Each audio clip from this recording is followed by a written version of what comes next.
Merci, Monsieur le Président. L'objet du bordereau est de nous prononcer sur un périmètre d'études et un calendrier. Nous aurons donc l'occasion de revenir ultérieurement sur ce que le PNRA a pu apporter depuis sa création en 1969 à celles et ceux qui habitent ce territoire et au-delà à la Bretagne tout entière, mais aussi sur ses limites et sur ce qui pourrait le renforcer dans ses missions de protection et de mise en valeur des patrimoines naturels et culturels dans le cadre de la future charte qui guidera son action entre 2027 et 2042. Pour autant, au stade actuel, nous aurions souhaité pouvoir débattre du pré-projet de charte, d'autant plus que le préfet de région est appelé à formuler un avis.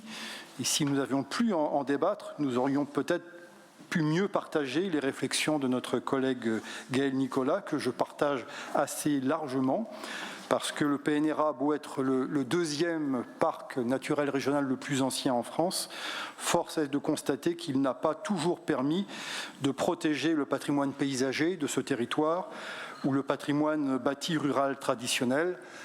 Mais ça, c'est un problème plus général à la Bretagne dans son ensemble.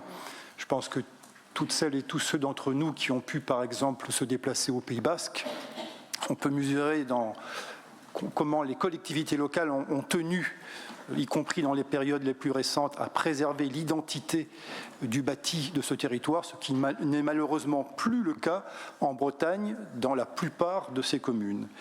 Le PNRA n'a pas non plus pu empêcher des monoplantations de résineux, notamment sur un certain nombre de parcelles importantes, des monoplantations qui ont appauvri la biodiversité.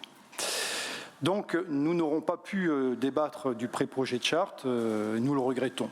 À tout le moins, nous espérons que notre Assemblée aura à connaître ce pré-projet une fois que le préfet de région aura rendu son avis.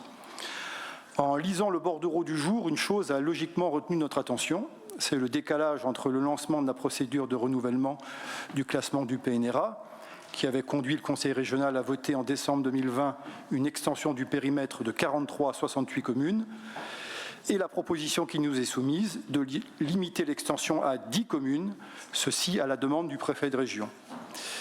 Comme plusieurs collègues l'ont déjà indiqué, la plupart des communes qui ne sont pas retenues ont pour caractéristique d'être riveraines de la rade de Brest.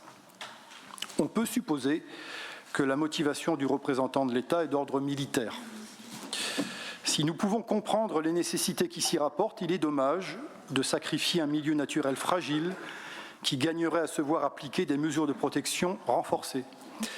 C'est d'autant plus vrai que la qualité des eaux de la rade est dégradée, et ce de façon récurrente, ce qui conduit régulièrement le préfet du Finistère à prendre des mesures d'interdiction de la pêche et de la commercialisation des coquillages, ce qui nuit aux activités et aux revenus des professionnels du secteur. C'est encore ce qui est arrivé récemment, au mois d'avril. Nous regrettons donc la décision du préfet de région de ne pas retenir la proposition initiale d'inclure toutes les communes riveraines de la rade de Brest dans le périmètre élargi du PNRA. Néanmoins, nous voterons pour. Merci.